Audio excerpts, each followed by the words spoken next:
لو بصيت للجامع من الوهلة الأولى أنا ببدأ أشوف عناصر معمارية مميزة فيها حاجات لأول مرة أشوفها في مكان. إيه هي؟ أو في جامع. إيه هي؟ لو بصيت فوق خالص هلاقي عندي الجامع من فوق قرانيسه عاملة زي الدروع الحربية. صح كده؟ دي مهارة مهندس. الجامع اللي قدامي ده قبل ما اتكلم عن تاريخه وقبل ما اتكلم عن حكايته، المهندس لما يجي يبني جامع في منطقة حربية لازم يحافظ على شكل المنطقة، على تراث المنطقة. فالمهندس بمهارته يبني لي الجامع من بره على شكل دروع حربية في قرانيسه من فوق وزخرفته، علشان يديني الطابع الحربي للمكان، الطابع العسكري للمكان اللي احنا موجودين فيه. طب هل من جوه في نفس القرانيس؟ لا، لان من جوه هينقلني للطابع الاسلامي، الطابع الديني، ولما هندخل جوه هنشوف الشكل عامل ازاي. طب انا عندي هنا في المشهد اللي بره من قدامي مأذنتين، مأذنة هنا على اليسار ومأذنة هنا على اليمين. طب هو ليه لم يكتفي بمأذنة واحدة؟ لسببين. انا عندي جزئين القلعة، جزء ملكي وجزء حربي. فالمؤذن يطلع هنا يأذن إلى الجزء الملكي، والمؤذن هنا يطلع يأذن إلى الجزء الحربي اللي هو للجنود. فدول الحاجتين.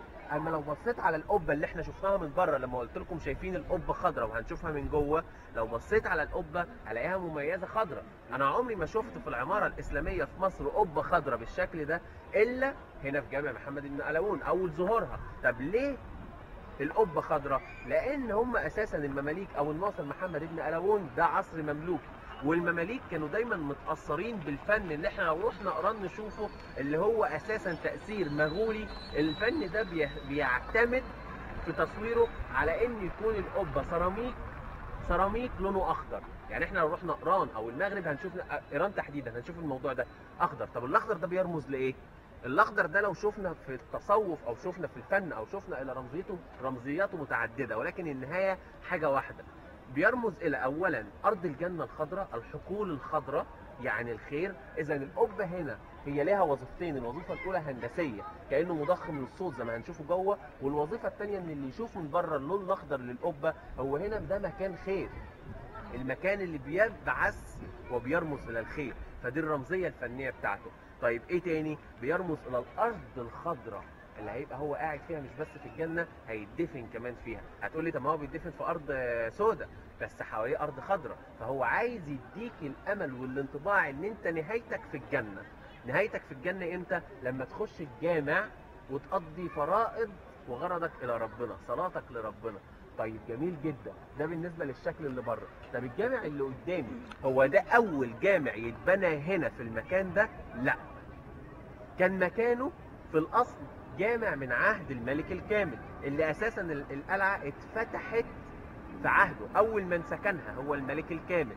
طيب الجامع اللي كان موجود في عهد الملك الكامل راح فين؟ الجامع اللي كان موجود في عهد الملك الكامل تهدم مع الوقت. يعني السلطان الناصر محمد بن قلاوون لما جه 718 هجريه بدا يبني الجامع ده او يطور فيه، لقى ان الجامع اللي بتاع السلطان الكامل بدا يتهدم ويتهد.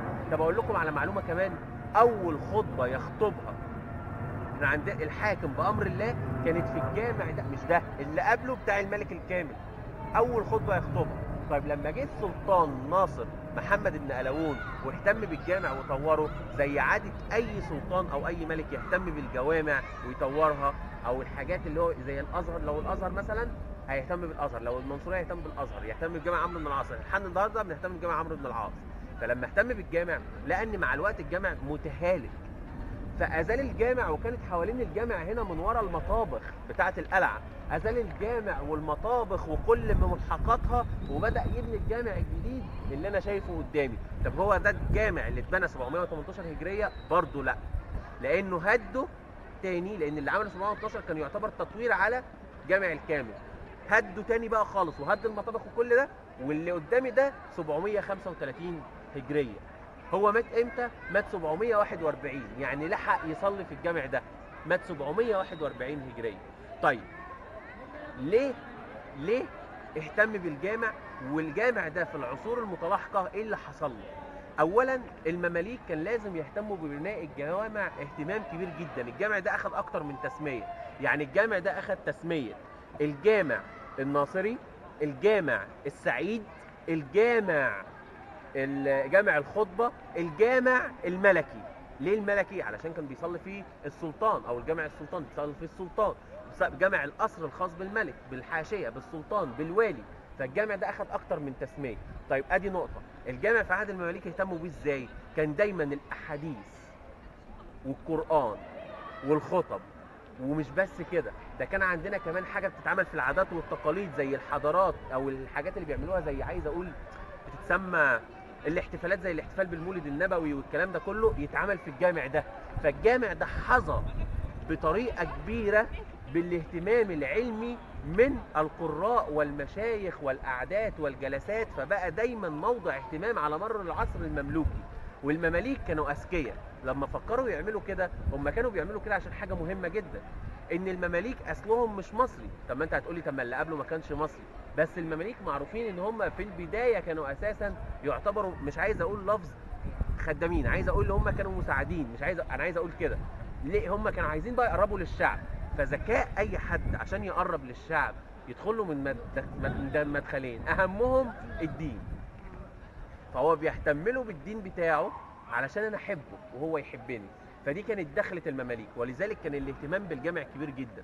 طب حلو قوي، اهتميت بالجامع وعملت الجامع. في العصر العثماني او في الاحتلال العثماني، والاحتلال العثماني اللي هو الذي يسبق عصر محمد علي، يعني محمد علي هينفصل عن العصر العثماني. العصر العثماني بدأ اهمال الجامع يبدأ، فاهمل الجامع تماما. مع الجامع ما عادش فيه اهتمام، الجامع ما عادش فيه اي حاجه. لما جه بعد كده الاحتلال البريطاني، الجامع اصابه من الاهمال ما لا تراه عين. بعد ما كان بيوصفوا الرحاله والمؤرخين ان الناصر محمد بن قلاوون، وزي ما هندخل ونشوف جزء دلوقتي، قال لك هو اجمل ما تراه عينك في كل الجوامع الاسلاميه. ليه؟ عمل لي جامع من الرخام، ارض بحيطان بزخرفه رهيب، هنشوف دلوقتي جوه لما هندخل. طيب الجامع وصل لمرحله انه حصل فيه اهمال، والاحتلال البريطاني كمان لما يجي يعمل ايه؟ يحوله لسجن ومخازن. يحوله سجن ومخازن ازاي؟ بدا يعمل بين الاعمده اقفاص ومخازن، وابني اسوار، وابني كذا. بس اللي شوف بقى لما ربنا يخلق من السم العسل، مش من العسل السم، من السم العسل. احد الجنود البريطانيين اللي كانوا موجودين، جنود الاحتلال، اسمه وسترن. الراجل ده كان مهندس اساسا. لما شاف منظر الجامع بحالته الجميله الفريده اللي مش موجود منها، كان في حاله من الذهول والالم والحسره على الجامع. امر فورا بازاله وتهديم كل السجون اللي موجوده، بازاله كل الاسوار اللي اتبنت، المخازن اللي اتعملت، والجامع يبدا يترمم علشان يرجع على حالته تاني. ده هم كمان عملوا هنا مكان ما شجره الدر هتترمي، ومكان مسبحه المماليك ما هتتعمل، عملوا مكانها مخازن، هوريها لكم دلوقتي لما ندخل على البانوراما. فدي من الاعمال اللي حصلت في عهد الاحتلال البريطاني. كان الجامع حصل فيه حاله كبيره من الاهمال. ولكن بعد كده تيجي لجنه حفظ الاثار قبل ثوره 52 وتحديدا سنه 1947، وتبدا تعيد للمسجد تاني رونقه. طب هي عملت ايه؟ طب ما تيجوا نشوف مع بعض هي عملت ايه. يلا بينا تعالى. انا هتكلم على رمزيات فنيه دلوقتي مهمه جدا. اول حاجه بصوا معايا على المدخل اللي موجود قدامي ده. هشوف فوق،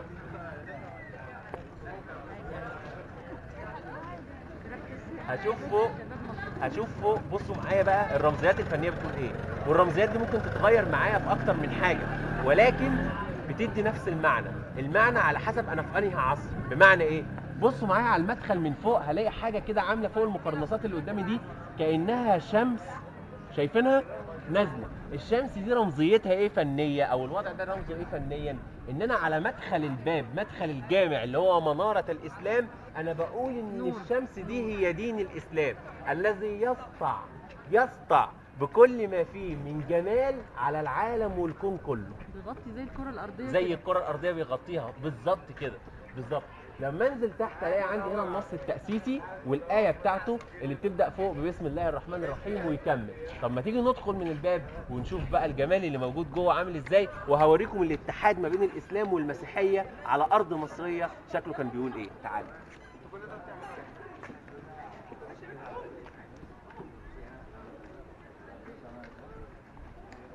المقرنصات اللي موجوده فوق بقى دي على طول قدامي، المقرنصات دي بتتعمل فنيا علشان تحمل سقف.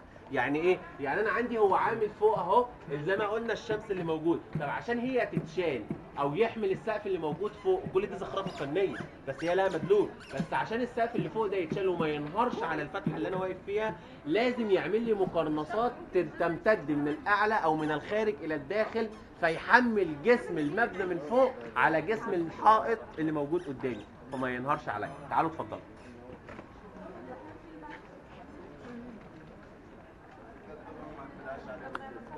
هنقف هنا وبعد كده هنقلع الحذاء وندخل. بس قبل ما نقلع الحذاء وندخل عايز اوريكم حاجه. تعالوا هنا جنبي، تعالوا جنبي. بصوا معايا فوق الباب على طول، ودي حاجه امتازت بيها العماره الاسلاميه.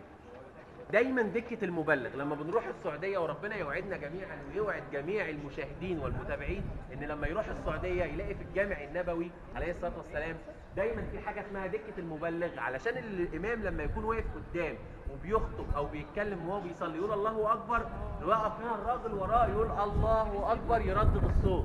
ما كانش فيه ميكروفونات، فالصوت لما يتردد وراه هو يسمعه المصلين في كل مكان في ارجاء الجامع. طيب انا عندي هنا اتحاد رائع وجميل ما بين الديانه او ما بين المسيحيه وما بين الاسلام. طب الاتحاد ده جه منين؟ العواميد اللي قدامي مش اللي جوه، مش الفرعونيه، العواميد اللي قدامي دي بالظبط هلاقي عليها رمزيات مسيحيه. معنى كده ان هو فكها من كنائس وجابها؟ لا. الاعمده دي لو بصيت هلاقي كل عمود مختلف عن التاني من فوق ومن تحت ومن ارضيته، ومش الاطوال حتى مش متناسبه، حتى اللي طوله مش متناسب يحطوا له قاعده عشان يوصلوا ببعض. دي اعمده كانت مرميه ملهاش اي استخدام، فبدا يعيد استخدامها انه يجيبها وتكون موجوده في الجامع. لو بصينا فوق على العمود من فوق هلاقي العمود من فوق اللي قدامي ده رمزيته الفنيه عامل زي سله الخيرات. يعني ايه سله الخيرات؟ في الديانه المسيحيه هي زي كده في المصري القديم مائده القرابين. يعني دي السله التي لو بصيت عندي هنا هلاقي الزهره اللي موجوده قدام دي بتدل او بتنبع عن الخير، والسله نفسها هي تحمل كل ما في الخير، حتى معموله من الخوص. والخوص رمزيته ايه؟ اللي استقبلوا بيه او الزعل اللي استقبلوا بيه السيد المسيح لما دخل اورشليم. وهو برضه على فكره اللي بيستقبلوا بيه اي نبي في كل الاديان السماويه او اي حد مهم في كل حاجه، حتى موجود معاه من العصر الفرعوني.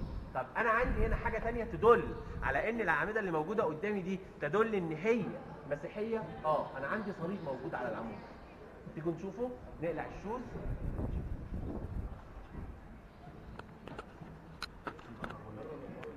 وناخد الشوز في ايدينا. بصوا معايا.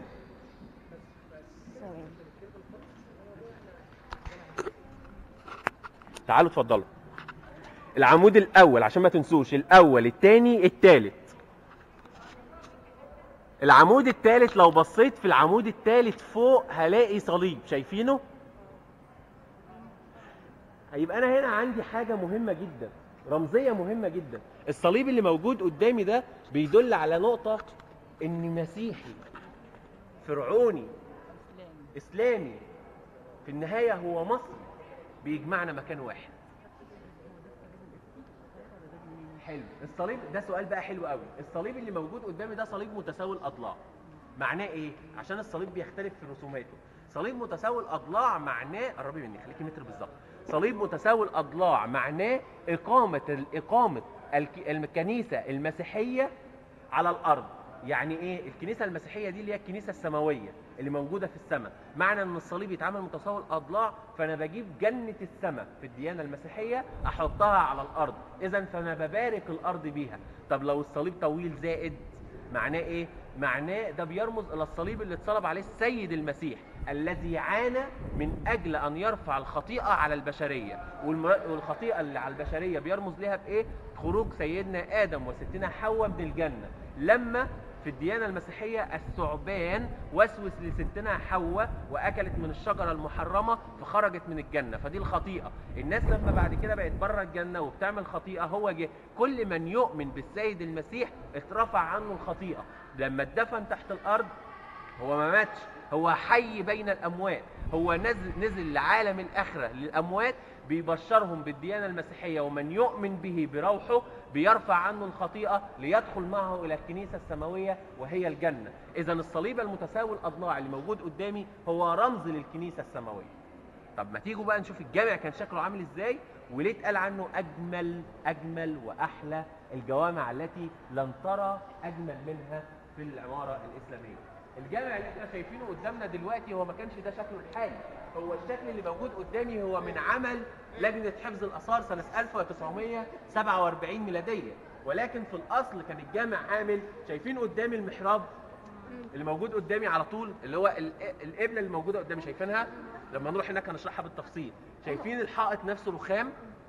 كان الجامع كله رخام بالطريقه دي. حتى لو بصيت على الحوائط هلاقي مازال موجود في الحوائط شكل الرخام لما اتنزع في العهد او في وقت الاحتلال البريطاني، كان موجود بالشكل ده. بس على فكره المنبر الاصلي للجامع والرخام بدا ازالته من العهد العثماني، من اول ما بدا اهمال الجامع من العهد العثماني اتشال، عشان بعد كده بقى اللي يتباع واللي يتسرق، اغراض كتير. بعدين الجامع في العهد العثماني بدا يحصل فيه اهمال كبير، بس الجامع كانت ارضيته وحيطانه وكل ما فيه بنفس الزخرفه وبنفس الشكل اللي هنشوفه دلوقتي في المحراب، من ارضيه لاسقف لحيطان لكل ما نتخيله موجود في الجامع بالشكل ده. ولكن دلوقتي الارض اللي انا شايفها قدامي الحجاره دي من عمل لجنه حفظ الاثار. طب تعالوا اوريكم حاجه ثانيه. مش احنا واحنا بره اتكلمنا عن المقرنصات اللي موجوده فوق ولقيناها على شكل حربي؟ المقرنصات اللي موجوده قدامي دي لو طلعت عليها هلاقيها على شكل مسننه، على شكل سلم سماوي. طب ليه سلم سماوي؟ هرم سقارة المدرج وفكرته حلوه قوي، حافظه اهو متابع على اليوتيوب. هرم سقارة المدرج فكرته او حلو محدش بيقولها الا انا. الفكره بتاعته بيقول ايه؟ السلم السماوي اللي موجود ده لترتفع وترتقي عليه روح نفس المصلي الذي اتى الى بيت الله على الارض ليرجوه ويطلب منه ما يتمناه، فتصعد الى السماء. دي رمزيه فنيه، فتصعد الى السماء ليحقق له الله ما يبغاه. طب ايه الشروط اللي تخلي ربنا يحقق لك اللي انت عايزه؟ لو انت حلو او وحش مش دي القضيه، بس المهم انك لما تكون موجود في بيت ربنا تكون طاهر، مش طهاره الجسد، طهاره الجسد والنفس. وما تيجي تطلب من ربنا حاجه ترجو من ربنا ما تتمناه بطهاره النفس والجسد. فلما يحط لي المقرنصات دي بالطريقه، او لما يحط لي الشكل ده مسنن بالطريقه الفنيه، ترمز الى ايه؟ ان هو عايز يديك الراحه النفسيه وانت جوه الجامع، ان اللي انت هتطلبه طالع على سلم سماوي هيوصل لربنا. هي اساسا الرمزيه الفنيه موجوده من العصر الفرعوني. طب واحد يقول لي ايه اللي جاب العصر الفرعوني في الجامع؟ الفن واحد ولكن تختلف رمزيته في عصره، لكن في النهايه هو واحد. تمام؟ طب تعالوا بقى ندخل جوه ونشوف جوه عامل ازاي. احنا هنتعامل هنا من على السجاده، واحنا داخلين انا عندي هنا على العمود ده مزوله اهي. ممكن الكاميرا تجيبها اهي من بعيد كده، ايوه. ولو طلعنا عليها بحاجه دي اسمها مزوله. يعني ايه مزوله؟ يعني يحط لي هنا فوق عقرب واحد نحاس او حديد هنا فوق في الخرم اللي موجود فوق ده، شايفينه؟ تنزل على المزوله اللي معموله دي يحدد بيها صلاتين، صلاه الظهر وصلاه العصر، الفجر مع الاشراق والمغرب مع المغيب. هو عايز يعرف الظهر امتى والعصر امتى.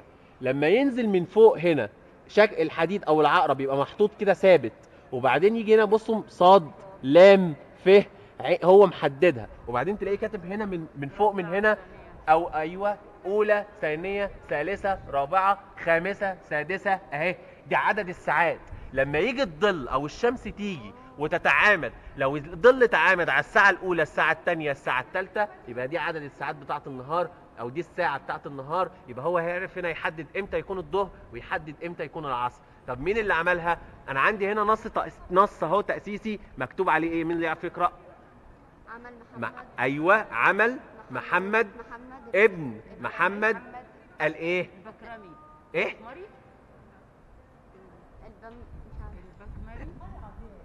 ت ولا ب؟ البكمري. هي الف لام ت لام ميم ي.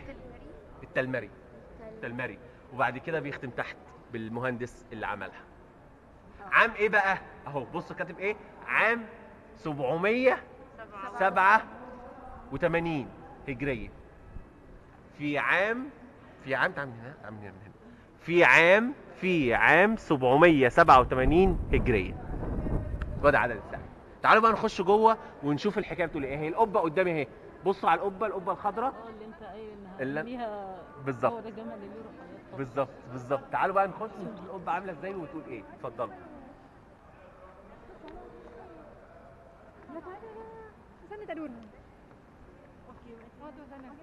بصوا معايا، هتلاقوا العقود كلها متساويه من فوق، ولكن من تحت تلاحظوا ان الاعمده نفسها مش متساويه، بس هو مزودها بقاعده. ده دليل ان هي مش جايه من مكان واحد، جايه من اكتر من مكان. طب انا عندي اعمده فرعونيه بدات اشوفها قدامي اهي بدات اشوفها قدامي. دي بقى جايه منين؟ ده بقى اللي احنا هنتكلم عنه حالا. جايه من الاشمونين من المنيا، مكانك وبلدك.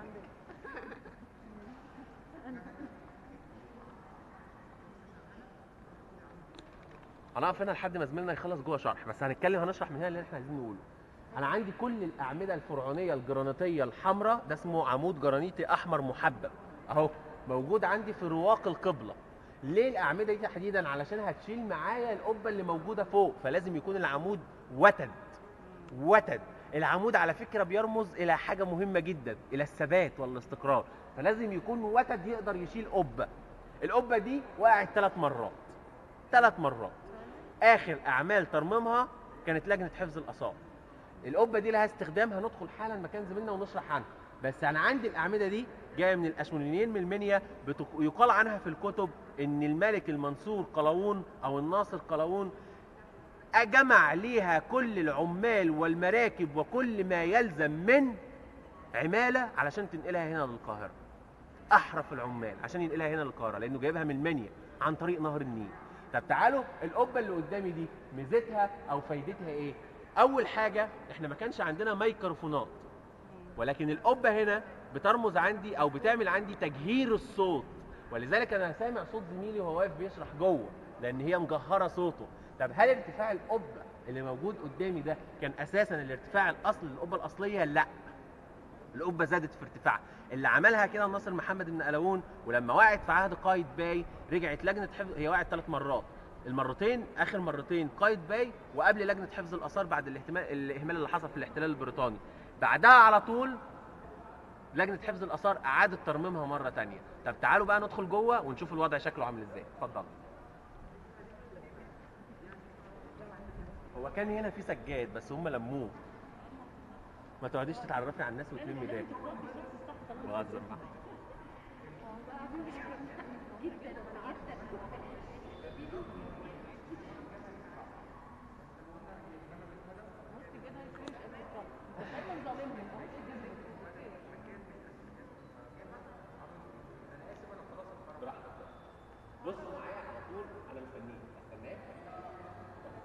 بصوا معايا وانا بدات اتكلم، القبه فوق بتبدا تجهر صوتي، فالصوت يرن، فكل اللي موجود يسمع.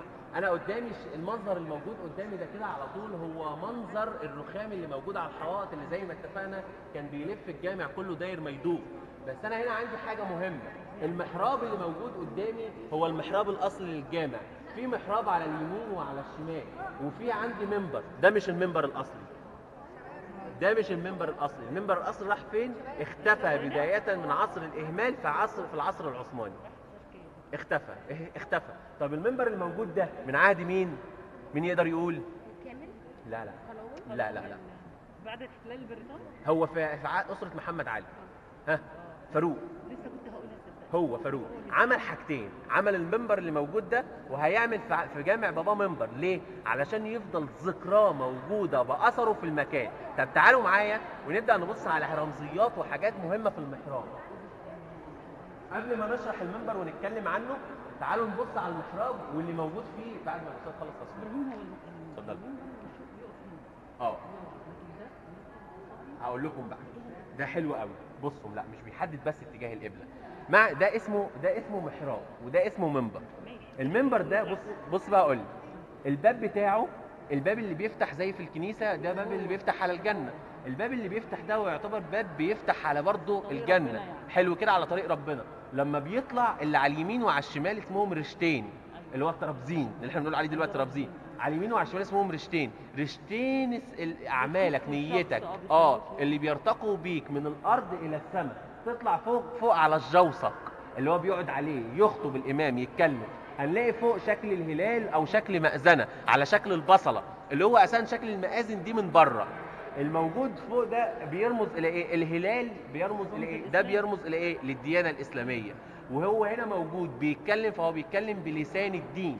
الخطبه كانت بتنقسم لجزئين، الجزء الاولاني ديني ووعظ، والجزء الثاني سياسي. ما كانش فيه ميديا، فكان يقول الملك عمل ايه والحاكم عمل ايه والبلد اخبارها ايه، وبعد كده يدعو للملك ويختم. ده كان الوضع وقتها، دي حقيقه. والزخارف بقى الهندسيه لما يجي هنا يبني، يعمل عندي زخارف هندسيه. بصوا المنظر، تعالوا هنا من غير ما نقرب له، لان احنا لو قربنا له مش هنشوفه. بس احنا لو جينا هنا هنشوفه. ايه مش هنشوفوه دي؟ وانا مولود في اسكندريه. بصوا المنظر قد ايه جميل. قربي مني. بصوا المنظر خليك جنبي. بصوا المنظر قد ايه جميل. دي اسمها الاطباق النجميه، الكنده واللوزه، ولها مسميات. بس شوفوا المنظر، تعشيق الخشب برسوماته في بعضه. هو ده مش، انت ما بتتكلمش عن خشبه قطعه واحده، انت بتتكلم في تعشيق خشب في بعضه بشكل اطباق نجميه، بشكل كنده ولوزه، بشكل فني هندسي زخرفي معماري بالطريقه دي. انت بتتكلم على حاجه غايه في الابداع والجمال. طب تعالى اوريكم بقى اللي ابدع واجمل منه، المحراب.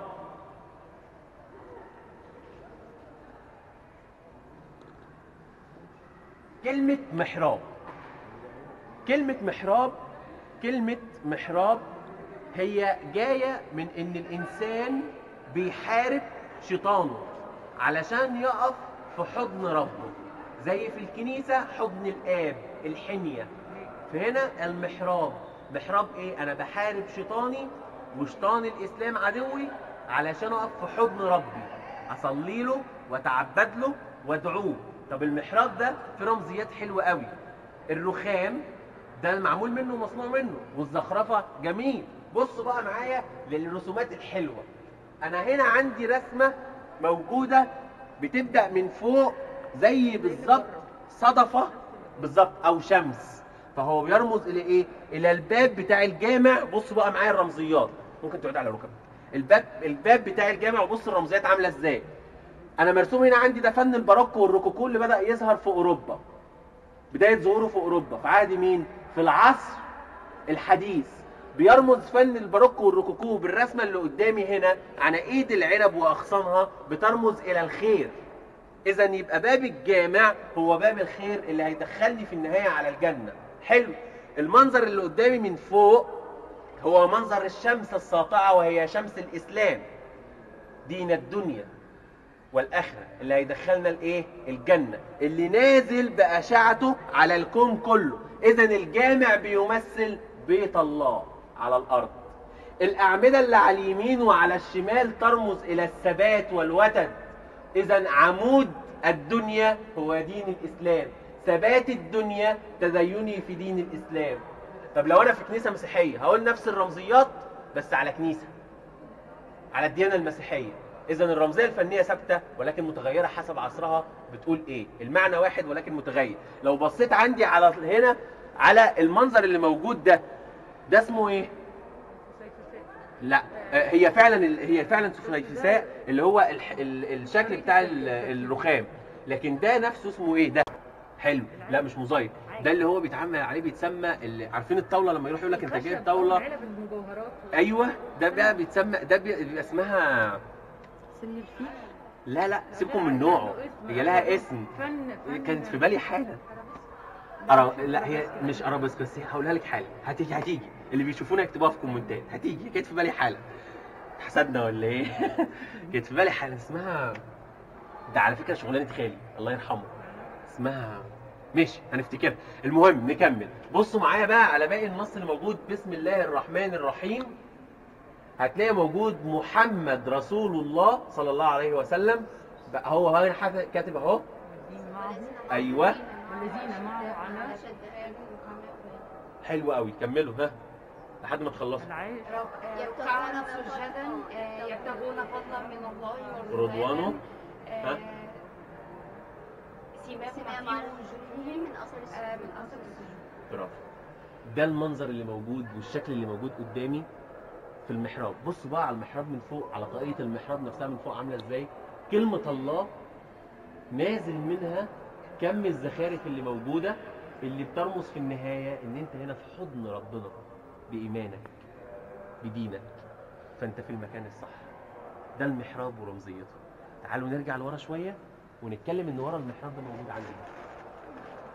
ورا المحراب ده على طول، ورا المحراب ده على طول بير يوسف. بير يوسف اهو، لا هنا ورا المحراب على طول بير يوسف.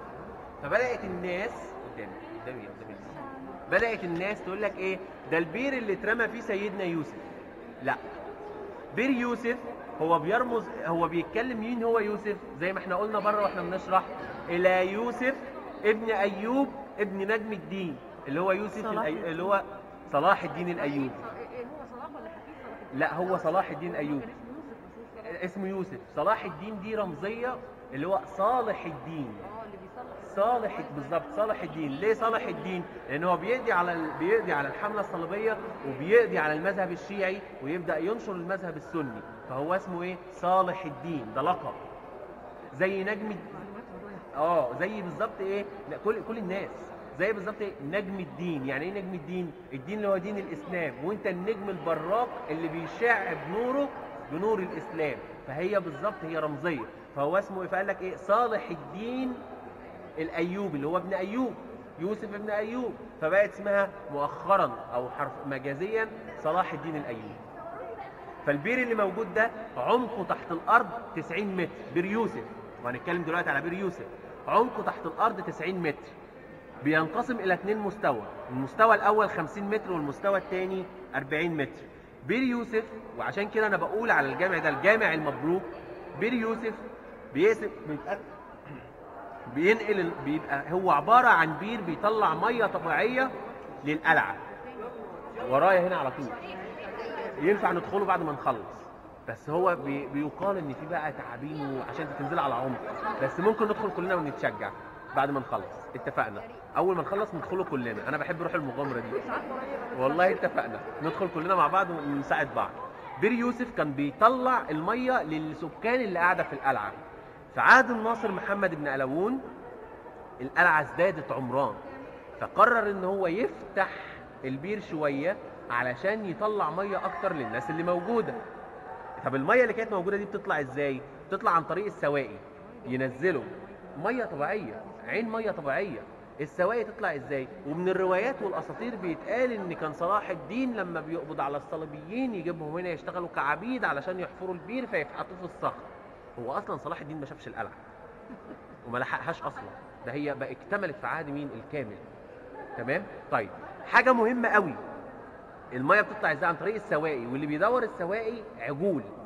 العجل ينزل صغير لحد ما يكبر ويسمن ويبقى قوي، وينزل بالحبال ويبقى قوي ويكبر وما عادش يبقى قادر، يتذبح ويطلع لحمه للجنود وينزل غيره، وهكذا تطلع الميه عن طريق السواقي. في عهد الناصر محمد بن قلاوون لما ازدادت القلعه عمرانا بدا ان هو يكبر في البير علشان يطلع ميه اكتر. راحت الميه مختلطه بميه جوفيه، اصبحت غير صالحه للشرب. فكانت الفكره انه لازم يلاقي بديل علشان يوصل ميه للقلعه. كان عندنا فم الخليج، فم الخليج المصري اللي هو موجود عند فين؟ شارع القصر العيني. الشارع ده نفسه بتاع القصر العيني كان اساسا نهر النيل بيمر من عليه. من هنا جت فكره سور مجرى العيون. سور مجرى العيون ما نراه الان وما متبقي منه، اللي متبقي منه الان عهد 2 قنصوة الغوري وقايد باي، ده ما تبقى منه. طب سور مجرى العيون ازاي بينقل الميه للقلعه؟ هنشرحه لما نروح بالتفصيل. بس هو بيبدا بينقل الميه من فم الخليج من تحت من النيل الى فوق عن طريق السواقي، تمشي في مجرى هو قد كده بالظبط. المجرى ده من فم الخليج عالي، يطلع القلعه اللي هي على قمه الجبل بتاع المقطم. يطلع، احنا بنقول لي يطلع عشان احنا اللي بنطلع على الطريق، لكن هو بينزل. هتقول لي ده انا شايف السور عالي. لا، احنا اللي بنطلع له وهو اللي بينزل. كان على سور مجرى العيون جنود بتحمي الميه، لان لو اتحط فيها سم كله مات. فكان عليه جنود بتحميه علشان يوصل الميه للقلعه. يرمي فين؟ جامع محمد علي في ظهره صهريج يرمي فيه الميه. الصهريج ده تطلع منه الميه تتحط في الابار اللي موجوده، اللي برضو موجوده في الصهريج بتاع جامع محمد علي، ويسقي منه للناس اللي موجوده في القلعه. طب قبل جامع محمد علي اصلا كان قبل جامع محمد علي موجود حاجه ثانيه واتكلمنا عنها بالتفصيل. الصهريج او البير كان موجود ينقل منه ويسقي الناس اللي موجوده في القلعه. ده كده باختصار. جامع الناصر محمد بن قلاوون. فحد يجي يقول لي انا لما ابص على حيطان الجامع، ممكن نلف بالكاميرا ونشوف حيطان الجامع، لما يجي يقول لي انا ببص على حيطان الجامع وابص على المنظر اللي ورايا ده اللي هو كان رخام في المحراب، وابص على حيطان الجامع، انا بتحسر. يعني انت كنت بتتكلم ان الجامع كله كان من الرخام ده؟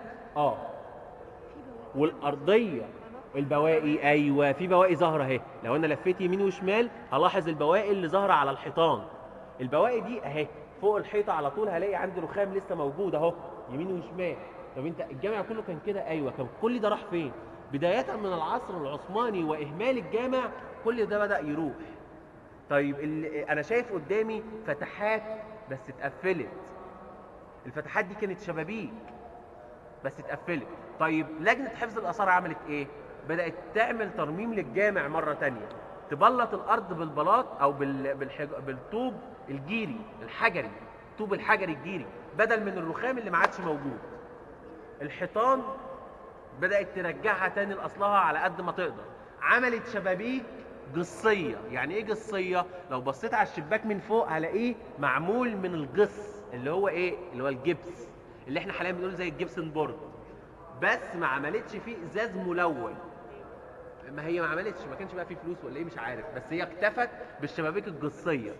طيب المنظر الباقي اللي قدامي في الاحتلال البريطاني كان الوضع عامل ازاي؟ كان يجي من كل عمود وعمود ويقفلوا زي زنزانه، يقفلوا زي مخزن وهكذا. ولكن وسترن اللي كان الضابط من ضمن الضباط الاحتلال البريطاني اللي كان مهندس زي ما شرحنا من بره، قال ايه اللي بيحصل ده؟ رجعوا تاني الجامع زي ما كان. وبدا شوف ربنا لما يخلق العسل من السم، مش السم من العسل. انا رجلي تلجت. يلا بينا نكمل باقي جولتنا ونشوف بعد كده جامع محمد علي ايه اسراره وكواليسه. يلا بينا.